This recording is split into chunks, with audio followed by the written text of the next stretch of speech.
आमच्या नाही मराठवाड्यामध्ये सध्या कुडकुडणारी थंडी चालू झालेली आहे आणि थंडी म्हणली की भुका गेली लागतं. पण आपल्याला बी करणाऱ्याला मग सारखं सारखं तेच चपाती भाजी नग वाटती ना करायची. म्हणलं आता गरमागरम वाफळणारं काहीतरी करू, ती बी कमीत कमी टायमात आणि पोटभरीचं करू. मग काय वेळ न घालवता आम्ही पटापट लागलो तयारीला. आधी नाही सुरुवातीला ह्या 2-3 चमचे तीळ घेतलं भाजून बरं का.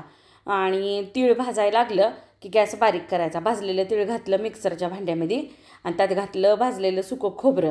ती आधी सुरुवातीला वाटून घेतलं. नंतर त्याच्यामध्ये लसूण, नंतर आलं आणि भरपूर अशी हिरवीगार कोथिंबीर आणि 1 गावरान टमाटर घातलं आणि सगळं चांगलं वाटून घेतलं. एकदम बारीक पातेल्यामध्ये घातलं तेल, त्याच्यात घातली मोहरी चांगली तडतडली ती घातलं बघा वाटण. आता पातेलं आपलं स्टीलचं आहे त्यामुळं लगेलगी दूर निघतंय आणि ती चांगलं परतीलं की त्याच्यात घातलं बघा काळा येसूर, चवीनुसार मीठ, हळद आणि जर तुम्हाला इथं बेडगी मिरची पावडर घालू वाटली घाला. चांगलं परतायचं आणि अर्धा वाटी भिजवलेली तुरीची डाळ घातली. सगळं नाही चांगलं परतून घेतलं आणि त्याच्यामध्ये आपण घातलं लागलं असं पाणी. आता इथं मी 2 ते 2.5 ग्लास पाणी घातलंय.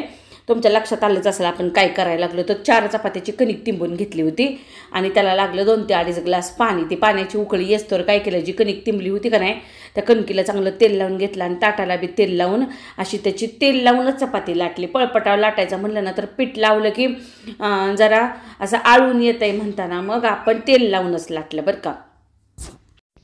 तेल लावलेली चव बी चांगली लागते म्हणताना मग चौकोनी नाही तर त्रिकोणी आपल्याला पाहिजे त्या आकारामध्ये आपण कट करून घ्यायचं, पण पातळ लाटायचं. आणि पाण्याला तवर म्हणजे ती आपण जी आदन ठेवले त्या आदनाला उकळी आली की त्याच्यामध्ये ती कट केलेल्या चकुल्या घालून घ्यायच्या. आणि तुम्ही असं एक पट्टी करून हाताने तोडलं तरी बी चालतंय.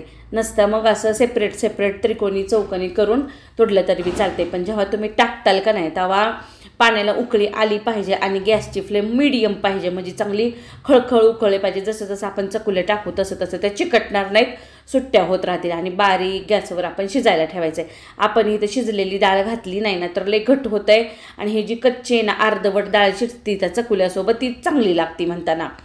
तवर काय केलं आपण एक निराळा प्रकार केला. सध्या का नाही आता मार्केटमध्ये मटार यायला चालू झालेत. अजून महाग आहेत तितके स्वस्त झाले नाहीत. अर्धा किलो आणले होते मटार आणि मग ते सोलून घेतले. कढईमध्ये जरासं तेल घातलं तर ठेचलेलं लसूण घातला आणि ती सोललेले मटार घालून घेतले. आपण आता त्या चकुल्यासोबत तोंडी लावणीला म्हणू शकतोय की आपण असं साईड डिश म्हणून करणार आहे. ते चांगलं परतून घ्यायचं बरं का. आणि त्याच्यात चवीनुसार लाल तिखट मीठ घालायचं. एकदम भारी लागतंय, झटपट होतंय आणि तेवढंच काहीतरी वेगळं नवीन आलेल्या गोष्टीची तेवढीच आणखीन उत्सुकता असती ना कसं होतंय म्हणताना. तर आपल्या चकुल्या पण शिजल्या हो का. इतके आपल्याला पातळ पाहिजेत आणि घट बी पाहिजेत.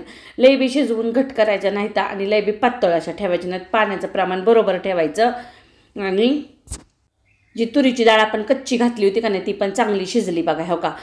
शिजवलेली डाळ घातली की लई घट होतात वरणातल्या, पण अशा केल्या ना थोड्या वेगळ्या होतात. आणि त्याच्यासोबत पातीचा कांदा, लिंबू, साजूक तुपाची धार आणि ती मटारचं स्नॅक्स केलेलं आणि पापड तर असलाच पाहिजे. झालं का नाही पोटभरीचा असा मेनू तयार. त्यामुळे तुम्ही बी का नाही पटकन होणार आहे, ह्या पद्धतीचं वेगळं आहे, करून बघा. तुम्ही वरणातल्या नेहमीच करत असताल पण ही जे मसाला केलता ना आपण त्या मसाल्यातला एकदा करून बघा, चव वेगळी लागते आणि घरातल्या सगळ्यांना आवडतील बरं का. आणि गरमागरम खाऊन घ्यायच्या. चला आता तुम्ही बी करून बघा. केल्यानंतर कमेंट करा. चॅनलला सबस्क्राईब केले नसेल तर ते बी पटापटा करा. चला तर आता परत भेटू नवीन व्हिडिओमध्ये अशा चांगल्या रेसिपी घेऊन. तोपर्यंत नमस्कार.